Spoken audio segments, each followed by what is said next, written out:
c'est vraiment pas le projet d'une seule personne. C'est vraiment un comité et 110 bénévoles. Ça nous appelle à chaque année. Dès que les feuilles commencent à tomber, on a le Noël d'antan en tête. Je me rappelle qu'il y avait Alcide qui était là avec ses pâtes à viande. Il y avait les beignes d'antan, Éric Doré. Comme chaque année, c'est comme une gang qui se retrouve. C'est comme des gens qui... C'est comme le party d'avant les fêtes. Exactement.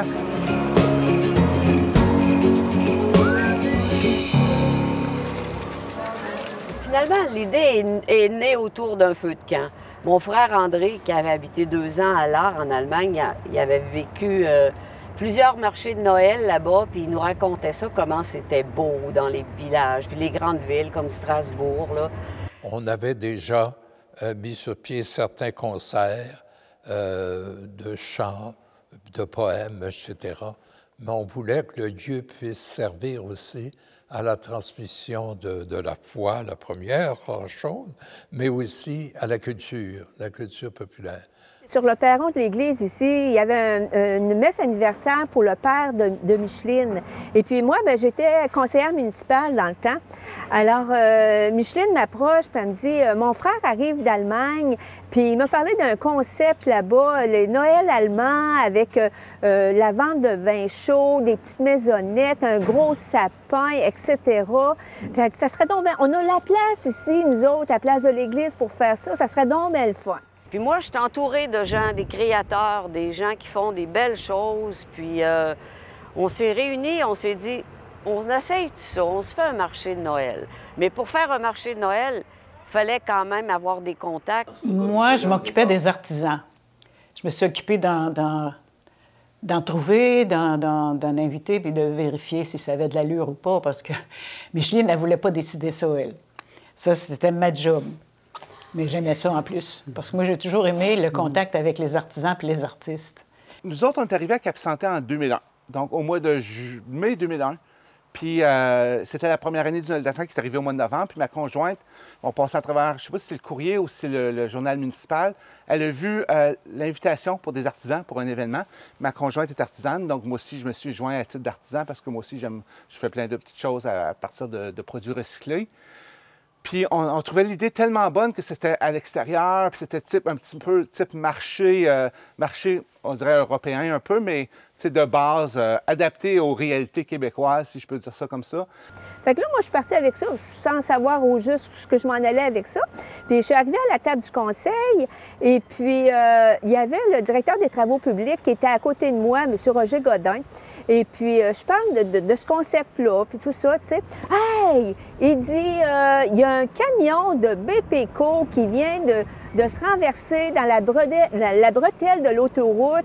Et puis, c'est M. Benoît Piché à Cap-Santé qui a tout ramassé ça. Il dit, je vais lui parler de ça. Il dit, pour faire les maisonnettes, il dit, ça ferait bien, c'est du board. C'était 3 murs faits avec des panneaux de bolt qu'on appelle, mais c'est des panneaux de bois compressé avec un toit de panneaux de bois compressé enveloppé d'un chose de plastique, un polyéthène de plastique. La première année, on n'a pas été chanceux. Il mouillait, il ventait. Il a plu toute la fin de semaine. Ouais. Les maisons, il y avait peut-être une dizaine de maisonnettes qui étaient en board. Là, le toit, il faisait le rond comme ça, là, tu sais. Et malgré tout ça, les gens étaient là, puis la magie était là. Oui. Ça qu'on s'est dit, il y a quelque chose là, tu sais. Lorsque tu regardes les photos de 20 ans, tu vois les coulisses de pluie, tu vois les panneaux imbibés de pluie en arrière de nous autres, mais on ne s'en occupait pas parce qu'on avait tellement du plaisir à le faire.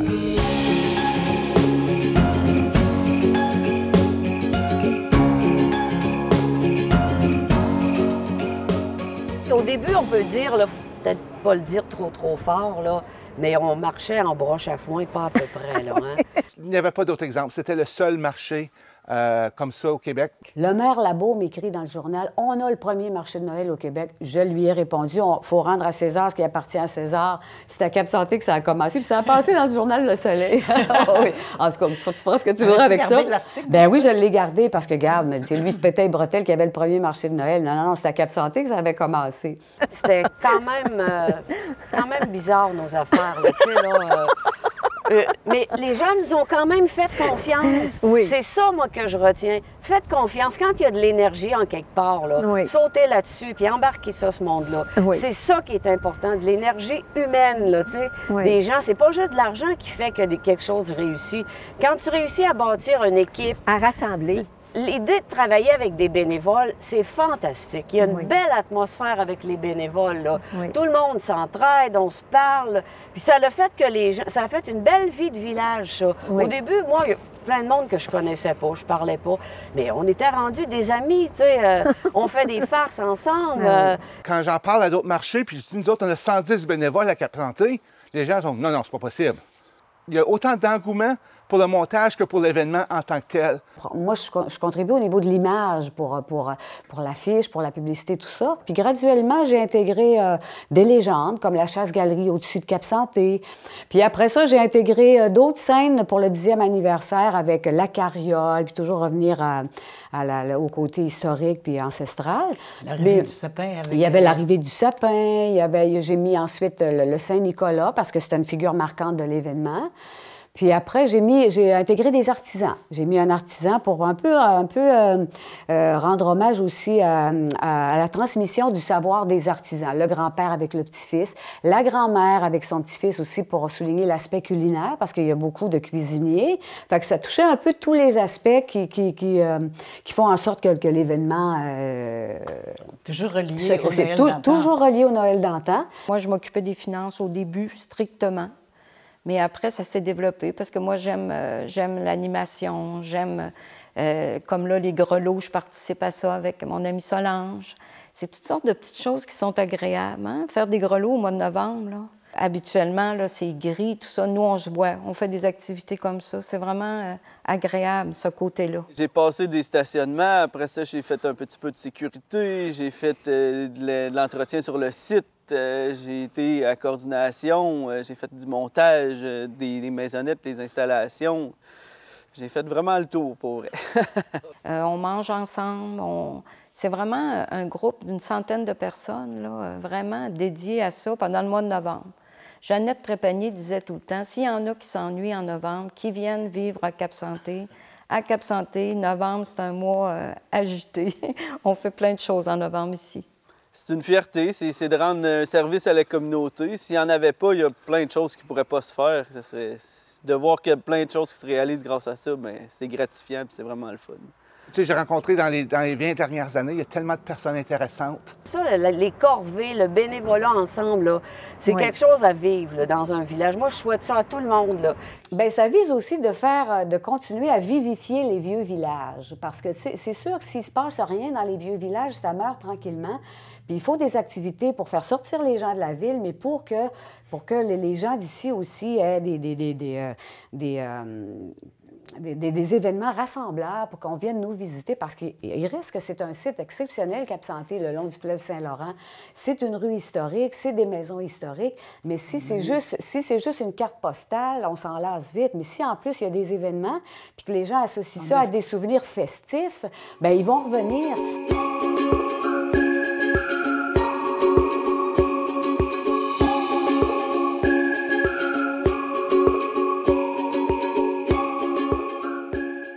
Puis l'idée a germé autour d'une image que j'ai en tête, le tableau d'Edmond Massicotte, la messe de minuit. Ça a été notre première image pour faire notre publicité.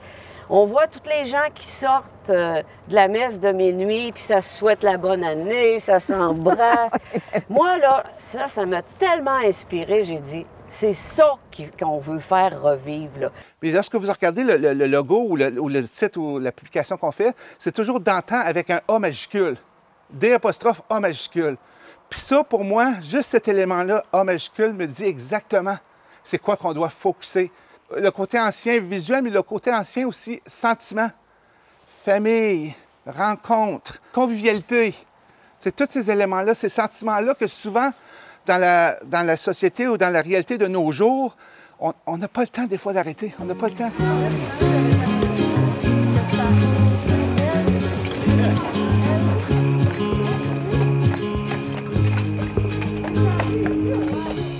Mais si nous, on veut rester ici, il faut qu'on fasse en sorte que ce soit vivant, Puis c'est comme, c'est ça, c'est avec des activités culturelles, toujours des activités culturelles, mais qui permettent aussi aux gens d'ici de vivre de leurs produits puis de leur création. On voulait aider les artisans qui travaillaient à la maison puis qui n'avaient pas de chance de vendre, d'écouler leurs choses, donc ils ne se renouvelaient pas.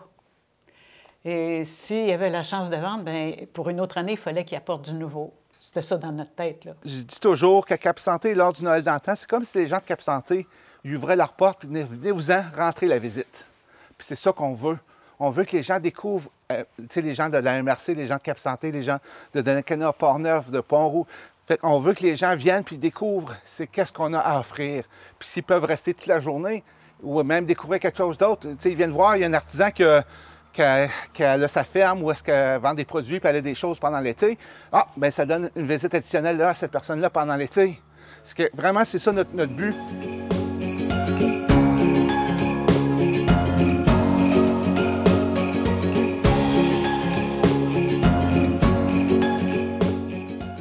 Les maisonnettes qu'on transportait au début, là, c'était tous des volontaires qui conduisaient des camions, puis il y en a qui n'avaient même pas le permis bien souvent, là, tu sais.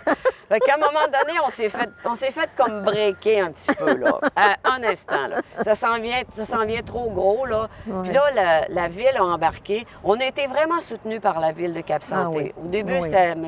Nobert qui était là, Jean-Yves Nobert. Qui était maire, Puis oui. d'année en année, la ville nous a toujours épaulés, soutenus, là, puis la fabrique aussi, là, parce qu'on Oui. on est sur le territoire quand même, là, hein. Oui. Fait qu'ils ont ouvert les portes tout grandes de l'église. C'était... Oui. Moi, en tout cas, je me promenais, j'étais comme la reine. Je rentrais dans l'église, je rentrais partout. Puis oui, partout. Ça, c'était extraordinaire, là, Oui. tu sais. Bien, plus on avait besoin de maisonnettes. Fait que moi, j'ai été quêter des maisons. Quêter des maisons. Oui.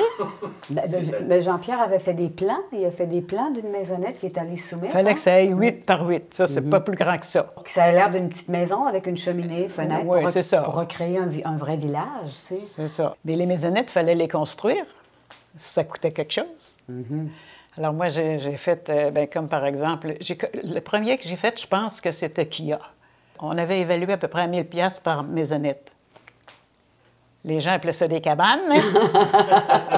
Moi, je les reprenais puis je disais non, ce sont des maisonnettes.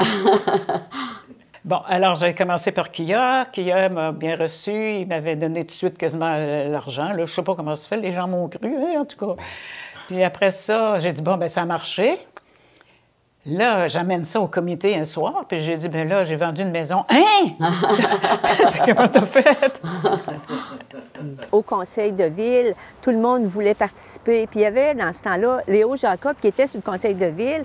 Et puis on avait besoin, justement, d'un tracteur de 4 roues pour promener les maisonnettes là, d'un endroit à l'autre, puis tout ça.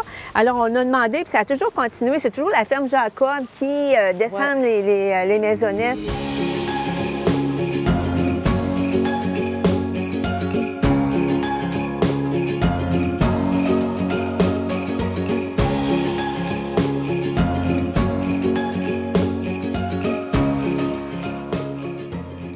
En 2007, il s'est passé un événement un événement communautaire important. Ginette Leclerc et Micheline Trépanier, 2 bénévoles du début du Noël d'antan, ils ont dit, on va faire un foulard, immense foulard, pour entourer l'église.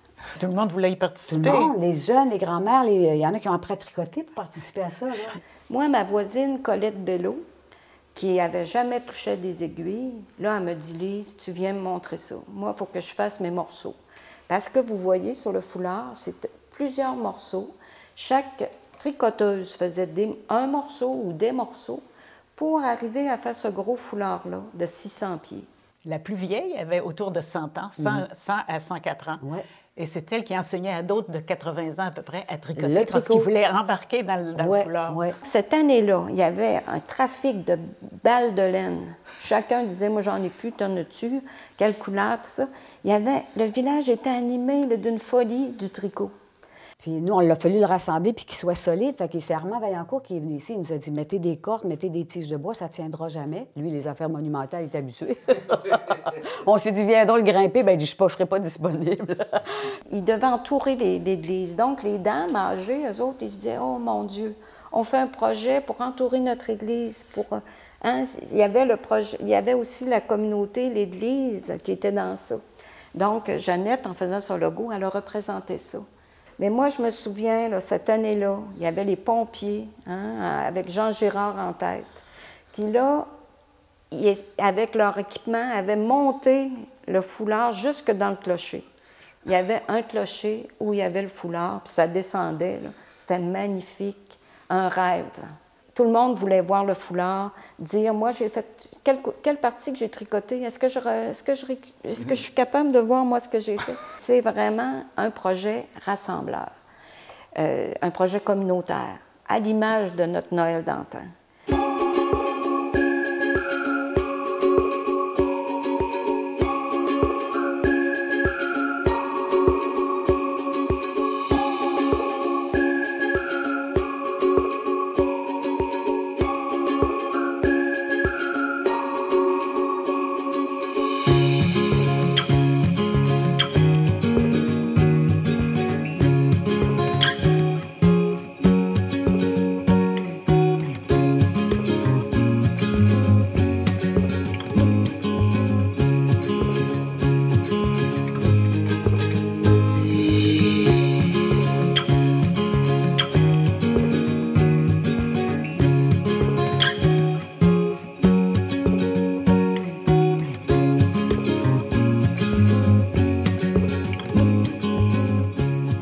Notre comité de 8, on a la moitié des gens qui sont en 40 ans et moins.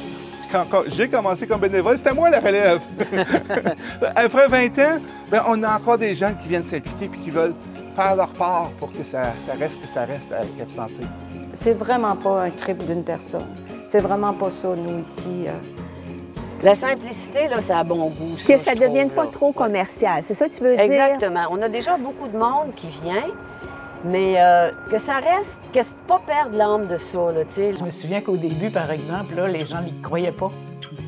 Non, je me souviens d'avoir entendu par des gens quand même, je me demande s'ils n'étaient pas de la municipalité, mais en tout cas, ils disaient, c'est bien beau, là, mais ça peut pas continuer, là. Ça peut pas continuer. Bien, mais tu sais, ça fait quand même 20 ans. Ça fait 20 ans, puis c'est qu'il y a des gens qui voient tous les obstacles à un événement. Oui. Puis il y a des gens qui voient l'événement fini et réalisé. C'est eux autres qu'il faut suivre, parce que les obstacles, ils tombent à mesure. Fait que ceux qui sont un peu fous puis qui ont des visions, qui sont visionnaires, il faut les suivre quand c'est beau puis quand c'est magique.